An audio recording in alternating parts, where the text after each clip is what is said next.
पहले ये देखिए आपकी सपोर्ट रिएक्शंस कैसे आती हैं। तो सपोर्ट रिएक्शंस उन डायरेक्शंस में आती हैं जिस डायरेक्शन में क्या है, कोई फोर्स उस डायरेक्शन में रिएक्शन को रोक रहा हो। जैसे कि ये पिन जॉइंट का केस है, तो इसमें क्या है, ना तो हॉरिजॉन्टल डायरेक्शन में मोशन हो सकता है, ना ही वर्टिकल डायरेक्शन में मोशन हो सकता है। तो इसमें हॉरिजॉन्टल और वर्टिकल दोनों रिएक्शंस आएंगे। जबकि ये क्या है, रोलर सपोर्ट है। इसमें हॉरिजॉन्टल डायरेक्शन में तो हो सकता है और रोटेशन भी हो सकता है। तो ना तो हॉरिजॉन्टल डायरेक्शन की रिएक्शन आएंगी, ना रोटेशन की आएंगी रिएक्शन। केवल वर्टिकल डायरेक्शन में जो क्या है, मोशन रिस्ट्रेंड है, तो वर्टिकल डायरेक्शन में क्या आएंगी, रिएक्शंस आएंगी। ओके, देखो क्वेश्चन क्या बोल रहा है कि ए बी एक रॉड है, इसका जो बी पॉइंट है वो हिंज पर लगा हुआ है।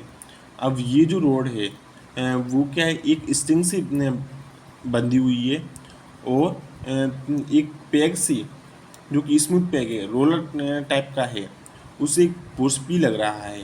तो इस फोर्स पी की वैल्यू अपन क्या रखें कि जो ये सिस्टम है वो इक्विलिब्रियम में बना रही है। ओके, ठीक है, और ये एंगल थीटा दिया है। देखो पहले हमने क्या किया कि ये जो स्ट्रिंग है उसका पीडी बनाया, तो उसे पता चला कि जो टेंशन है वो प्रेशर की फोर्स पी के इक्वल है। ओके, अब अपन ने क्या किया, ये जो अपनी रॉड ए बी है उसका फ्री बॉडी डायग्राम बनाया। ठीक है, तो इस पर जो फोर्सेस लगेंगे वो क्या होंगी, तो ये क्या है, हिंज सपोर्ट है या टर्निंग पॉइंट है। तो इस पर जो रिएक्शंस आएंगी वो हॉरिजॉन्टल भी आएगी, वर्टिकल भी आएगी। अब ये मान लो कि अपन क्या है, क्वेश्चन में नहीं दिए गए कि यूनिफॉर्म मटेरियल का बना है। अपन मान लेते हैं कि रोड यूनिफॉर्म मटेरियल की बनी हुई है और इसका जो वेट है वो कहाँ लगेगा, सेंटर ऑफ ग्रेविटी और सेंटर ऑफ सेम होगी। ओके, ठीक है, अब अपन ने और इस पर क्या है, एक फोर्स जैसे टेंसर फोर्स भी वर्क करेगा, दैट इज टी। ओके, अब अपन ने क्या किया कि पॉइंट बी के अबाउट क्या लिया, टॉर्क लिया, समीशन ऑफ टॉर्क। तो इक्विलिब्रियम कंडीशन के लिए क्या होगा कि summation of torque about B point अपन ने ले लिया, वो जीरो होंगी। ओके, तो समीशन टॉर्क लेने के लिए अपन को क्या चाहिए, चाहिए होती है परपेंडिकुलर लेंथ। तो परपेंडिकुलर लेंथ निकालने के लिए अपन ने क्या किया, मान लो तो पहले अपन ने टी फोर्स के लिए निकाली है परपेंडिकुलर लेंथ। तो अपन ने क्या किया, इस हिंज सपोर्ट से सामने वाली जो स्ट्रिंग है उस पर क्या किया अपन ने, एक परपेंडिकुलर डाला, तो ये राइट एंगल ट्रायंगल बन गया। ठीक है, ये एंगल अपन का थीटा दिया है, तो right angle sorry equilateral isosceles triangle है, तो ये एंगल थीटा दिया है, तो ये एंगल भी थीटा हो गया और ये अपने राइट एंगल ट्रायंगल बनाया था परपेंडिकुलर डाल के। तो ये क्या हो गया, तो ये जो वैल्यू हो गई वो कितनी हो गई, एल साइन थीटा हो गई। ठीक है, ओके, अब अपना जो रिएक्शन तो क्या पॉइंट बी से ही पास कर रहे हैं, तो इनकी तरह तो कोई मूवमेंट आएगा ही नहीं। अपन को क्या है, वेट डब्ल्यू के कारण मूवमेंट निकालना है। ठीक है, तो अब ये एंगल अपना थीटा हो गया, ये 90 डिग्री हो गया, तो ये एंगल अपना क्या हुआ, तो ये एंगल हुआ अपना ये थीटा।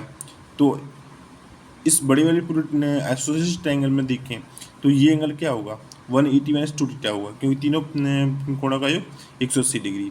अब ये 180 डिग्री माइनस थीटा हो गया, और ठीक है, तो अब फिर क्या है, तो ये एंगल कितना होगा अपना, तो ये जो एंगल है इन डॉट डॉट लाइन के बीच, ये कितना होगा, 90 डिग्री होगा। ये एंगल 90 डिग्री होगा, और ये अपना क्या है, 2 थीटा 180 माइनस 2 थीटा है, तो ये कितना हो गया, इन दोनों 90 डिग्री के समीकरण के बराबर करना है, तो ये हो गया 2 थीटा माइनस 90 डिग्री।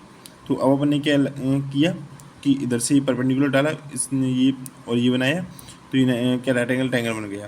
तो ये जो डिस्टेंस होगी वो क्या होगी, तो ये डिस्टेंस होगी अपनी, that is L/2 cos 2 theta minus 90 degree.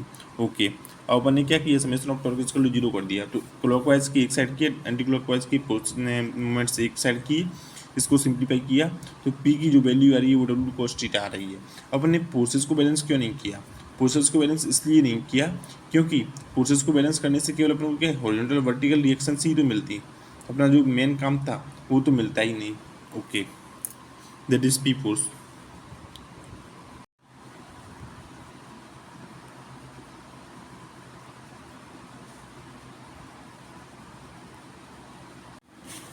देखो क्वेश्चन क्या बोल रहा है कि एक बीम है जो कि पिन जॉइंट पर लगा हुआ है और पॉइंट बी पर एक स्ट्रिंग बंधी हुई है जो पुली से होकर पॉइंट सी पर खड़े हुए एक आदमी पर जाती है जिसका वेट 600 न्यूटन है।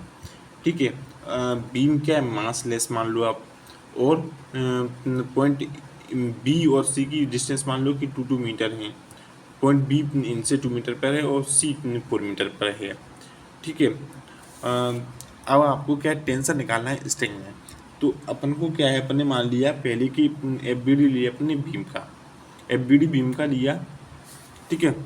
तो पहले क्या इस पर सपोर्ट रिएक्शंस आएंगी, दैट इज ओरिजेंटल भी वर्टिकल भी। ओके। और पॉइंट बी पर क्या है, टेंशन आएगा। ओके। पॉइंट सी पर क्या है, नॉर्मल रिएक्शन आएगा, किसके कारण, नॉर्मल रिएक्शन आ रहा होगा क्योंकि यहाँ पर मेन टचिंग है इसकी वजह से। ओके। जब एफ बी डी ने बीम का लिया है तो अपन उसमें मेन को इंक्लूड नहीं करेंगे, केवल जो अपने बीम पे फोर्सेस लग रहे हैं उसी को इंक्लूड करेंगे। ओके। अब अपन की क्या लिया, मेन को एज ए सिस्टम लिया। तो मेन पर क्या है, एक नॉर्मल रिएक्शन वर्क कर रहा होगा जो कि बीम के द्वारा। ओके। और एक टेंशन भी वर्क कर रहा होगा। ओके। और एक वेट भी वर्क कर रहा होगा। ओके। तो टेंशन प्लस नॉर्मल रिएक्शन की वैल्यू क्या है, वेट के बराबर है, यानी कि इससे बैलेंस है। ओके।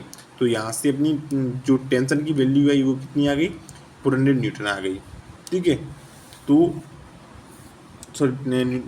सॉरी नॉर्मल रिएक्शन की वैल्यू आई वो 200 न्यूटन आ गई, फिर टेंशन निकाला 400 न्यूटन आ गया। ओके। अब अपन को एक दूसरे मेथड से भी कर सकते हैं। दूसरा मेथड ये है कि अपन को बीम और मेन को एज ए सिस्टम ले लें तो रिएक्शंस आएंगी दोनों, टेंशन आएगा। ओके। अब मेन के यहाँ पर जो नॉर्मल फोर्स है पॉइंट सी पर, वो दैट इज बीम द्वारा मेन पर और मेन द्वारा बीम पर लग रहा है, वो क्या है, इंटरनल फोर्स बन जाएंगे और कैंसल आउट हो जाएंगे। ओके। तो अब मेन पर कौन कौन से फोर्सेस लगेंगे, एक तो लगेगा that is weight. Okay 600 newton, और एक लगेगा टेंशन। ओके। अब अपन ने क्या है पॉइंट ए के अबाउट क्या टॉर्क ले लिया। ठीक है। पॉइंट ए के अबाउट टॉर्क लिया और इसे सॉल्व किया तो अपनी वैल्यू आ गई। ओके। टेंशन की 400 न्यूटन। और अपन क्या है, यदि फोर्सेस को एक्स और वाई डायरेक्शन में क्या कर दें, समीशन 0 कर दें तो अपन को क्या है, हॉरिजॉन्टल और वर्टिकल रिएक्शंस की वैल्यू भी मिल जाएगी। ओके। दैट इज अपन ने निकाल के भी दिखा दी है। ठीक है। वर्टिकल रिएक्शन नेगेटिव आई है तो यानी कि जो अपने माना था वर्टिकल रिएक्शन वो दैट इज अपवर्ड मानी थी, वो अपवर्ड नहीं है, वो क्या है, डाउनवर्ड है। ओके। अब कॉन्करेंट फोर्सेस क्या होते हैं, तो कॉन्करेंट फोर्सेस क्या होते हैं अपन बताते हैं आपको। तो यदि line of action of forces acting on the body meeting at a same point, तो वो फोर्सेस कहलाएंगी कॉन्करेंट फोर्सेस। ओके। देखो यहाँ पर क्या एक पॉइंट पर मीट कर रहे हैं तो ये कॉन्करेंट फोर्सेस हैं। ठीक है। और यहाँ पर एक पॉइंट पर मीट नहीं कर रहे हैं इस बॉडी के अंदर तो ये कॉन्करेंट फोर्सेस नहीं है। ये जो मीटिंग पॉइंट है वो बॉडी के अंदर भी हो सकता है, बॉडी के बाहर कहीं भी हो सकता है। ओके। तो ये कहेंगे कि अपन F1 F2 F3 F4 के कॉन्करेंट फोर्सेस हैं, जबकि इस वाली बॉडी में F1 F2 F3 concurrent forces नहीं है।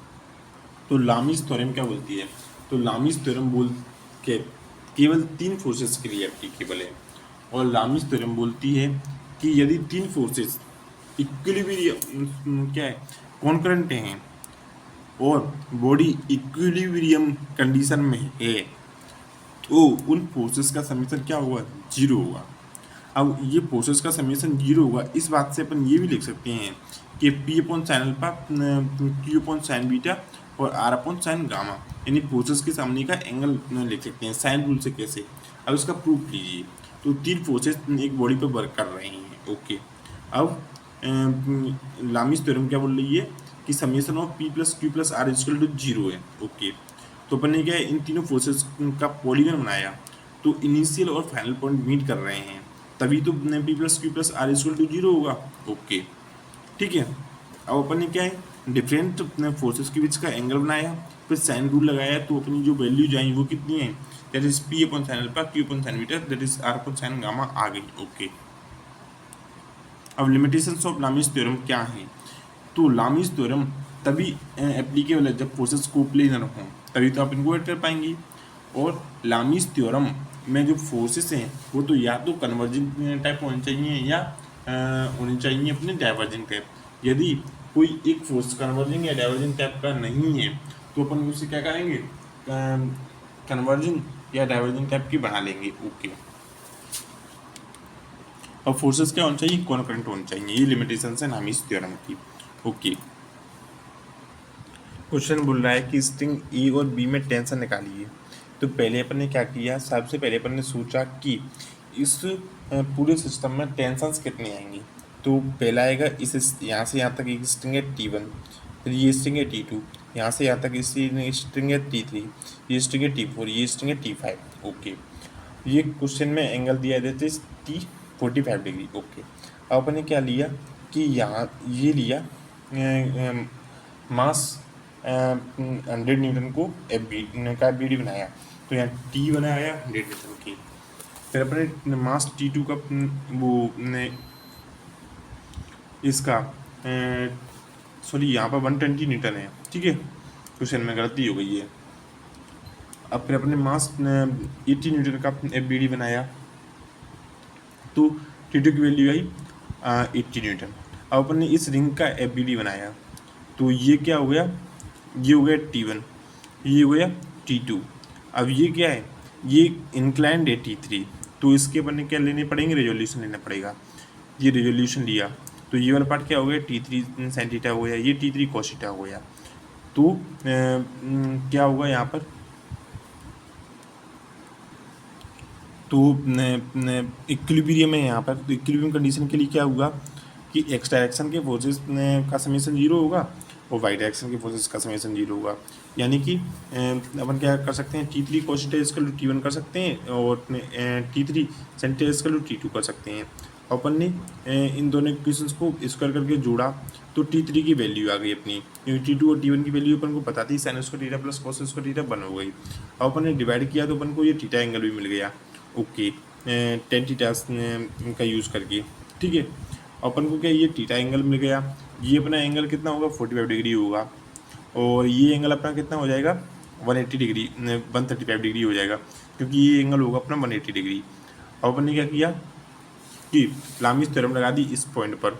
तो यहाँ पर T4 इसका क्या हो जाएगा, दैट इज हो जाएगा 45 डिग्री प्लस थीटा, और T5 इसका क्या हो जाएगा, ये वाला एंगल, ये वाला एंगल कितना होगा 180 डिग्री माइनस थीटा।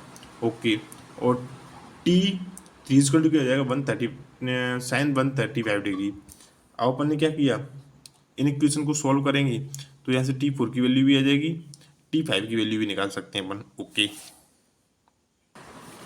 तो वेरिगनस थ्योरम बोलती है कि इंडिविजुअल फोर्सेस के द्वारा जो टॉर्क आएगा वो रिजल्टेंट फोर्स का अगर अपन टॉर्क लें उसके इक्वल आता है, that is equal to sigma torque is equal to R into F R. Okay, यानी कि R into F1 plus R into F2 plus R into F3 plus R into F4 is equal to कितने के होगा, R into F R के equal होगा। Okay, ठीक है। अब यदि अपना रिजल्टेंट फोर्स 0 है तो टॉर्क क्या हो जाएगा, 0 हो जाएगा, यानी बॉडी क्या हो जाएगी, इक्विलिब्रियम कंडीशन में हो जाएगी। तो R into F R equal to 0, और एफ आर 0 होने के लिए क्या होना चाहिए, फोर्सेस को कॉन्करेंट होना चाहिए। ओके, होना पड़ेगा। तो यानी यदि कोई बॉडी कॉन्करेंट फोर्सेस से सब्जेक्टेड है तो कॉन्करेंट तो इक्विलिब्रियम कंडीशन के लिए समेशन ऑफ फोर्सेस या रिजल्टेंट फोर्स को 0 होना पड़ेगा। यदि रिजल्टेंट फोर्स 0 हो गया तो ऑटोमेटिकली अपन क्या कर देंगे, उसका टॉर्क भी 0 हो जाएगा।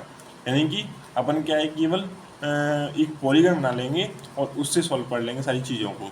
ये बताना चाह रहा है, ठीक है। ये चीज़ यही वेरिगनस थ्योरम का यहाँ पर इक्विलिब्रियम के केस में यूज है। ओके, तो यानी केवल अपन क्या फोर्स को 0 कर देंगे कॉन्करेंट है तो आप समझिए कि डिफरेंट सिस्टम अंडर इक्विलिब्रियम क्या होते हैं। तो पहला होता है 2 फोर्स सिस्टम इन इक्विलिब्रियम, फिर होता है 3 फोर्स सिस्टम इन इक्विलिब्रियम। तो 2 फोर्स सिस्टम इक्विलिब्रियम के लिए क्या कंडीशन होनी चाहिए कि फोर्स सेम इन मैग्नीट्यूड होनी चाहिए, अपोजिट इन नेचर होनी चाहिए, ठीक है, और फोर्सेस कोलिनियर होनी चाहिए, ठीक है। तो यानी कि ये दो फोर्सेस किसी बॉडी पर वर्क कर रहे हैं, तो ये same in magnitude, opposite in nature, collinear in और कोलिनियर होने चाहिए। Okay, three forces in equilibrium क्या बोलता है, ये इंपॉर्टेंट है अपने इंजीनियरिंग मैकेनिक्स के लिए। ज़्यादातर अभी तक सवाल इसी से पूछे गए हैं और इसी से आते भी हैं। तो अपन क्या करेंगे, ये जो फोर्सेस हैं क्या कोप्लेनर होने चाहिए, फोर्सेस कोप्लेनर होंगे तो अपन क्या करेंगे, और कॉन्करेंट होने चाहिए, जिससे अपन क्या एक पॉलीगन बना लेंगे। और उनका पॉलीगन क्यों बना लेंगे, क्योंकि उनका समीशन फोर्सेस का क्या होगा, जीरो होगा, यानी कि इनिशियल और फाइनल अपन क्या होंगे, जीरो होंगे। ओके, रिजल्टेंट जीरो होगा उनका। ओके, तो थ्री फोर्स इक्विलिब्रियम में क्या होना चाहिए, P Q R three forces on the body non parallel होनी चाहिए। ओके, और समीशन ऑफ फोर्सेस का जीरो होना चाहिए, यानी कि P plus Q plus R को अपन जोड़ सकें, फोर्सेस मस्ट भी कोप्लेनर होना चाहिए। समीशन ऑफ टॉर्क का जीरो होना चाहिए, यानी कि अपन फोर्सेस को क्या कॉन्करेंट होनी चाहिए। तो आर इंटू एफ आर करके क्या हो जाएगा, इसको जीरो हो जाएगा, यानी कि अपन वहाँ से पॉलीगन बना लेंगे। ओके,